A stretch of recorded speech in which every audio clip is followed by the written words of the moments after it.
Willis. Do you want to do like a short introduction of yourself? Hi, my name is Willis from Tech in Asia. So Tech in Asia is a company that was founded way back in 2009, unofficially.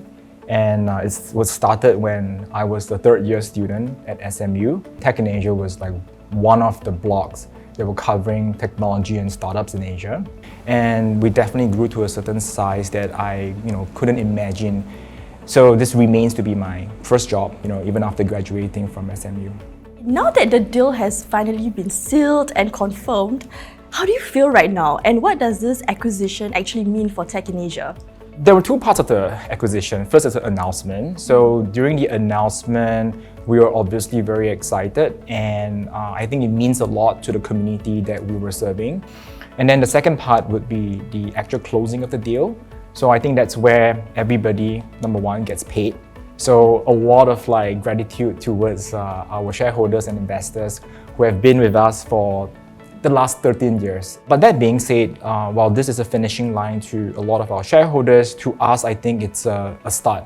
Because when acquirers were looking at us, they were either looking at the events business, the media business, our product and data business. SPH Media came in understanding every single part of our businesses. And not just that, but they were very clear about how SPH and Tech in Asia can work together to really advance SPH, whether is it in terms of sales, marketing, events, tech, and even a newsroom, and also regional expansion. 13 years ago, Tech in Asia was a blog covering tech startups, right? And now it has regional presence in Asia, China, India, and even a growing events and commercial arm, like what you said. What do you deem as the biggest challenge that you have faced so far? There are a lot of challenges. So if you're talking about the biggest, then I would say it's the 2017 or 18 layoff. So that happened about 18 months after we graduated from Y Combinator. We came back also raising in total of $10 million. So I think that was a period of my founding journey where I think it's a needed medicine, where it's a classic startup issue, where we have too much money and moving too fast.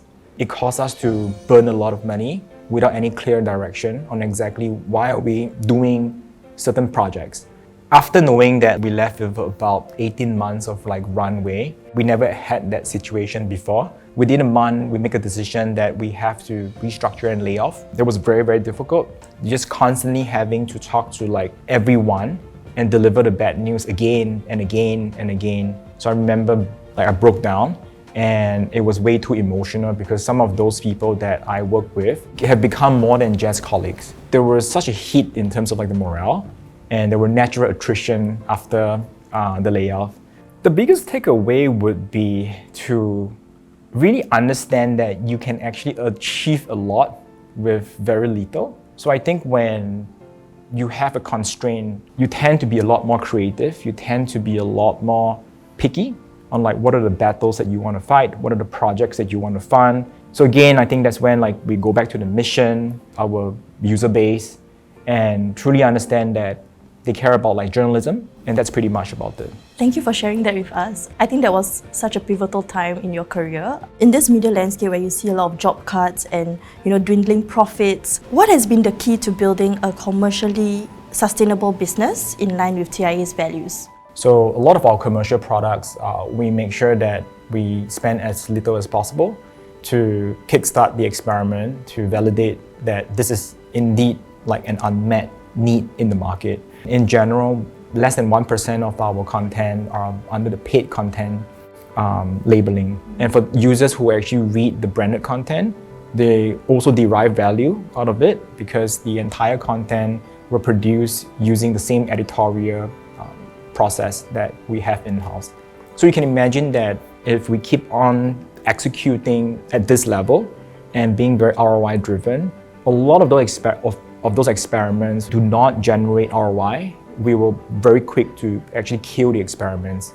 So what ends up is that we have a line of profitable experiments, not because we love money, but because the money allows us to build even better content.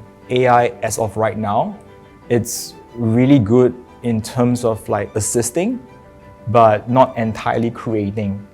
So what that means is that it can, for example, help us generate or give us several recommendations when it comes to headlines.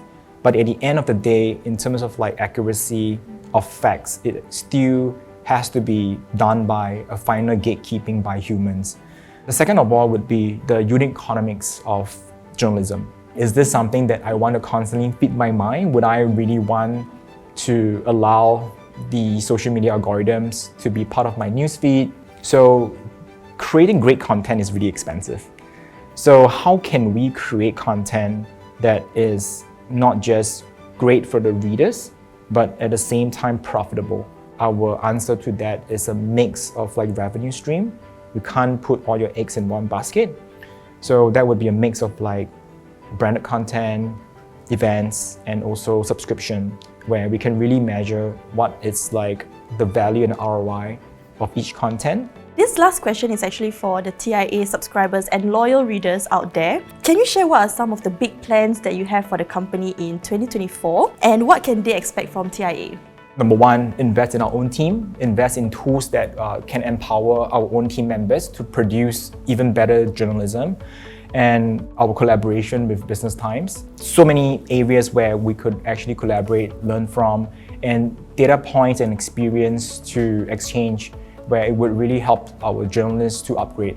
The second part would be that they will see more Tech in Asia events outside of Singapore. So right now, Tech in Asia conference is largely in Jakarta, Indonesia. We are making plans to make it available in Vietnam and also in Malaysia. These are some of the data points that we have received, whether it's through like just from our readers, from a commercial point of view. These are areas whereby we believe that our readers are trying to push us to explore and go much deeper. Great. Okay, thank you so much, Willis, for joining us today. Thank you, that was fun.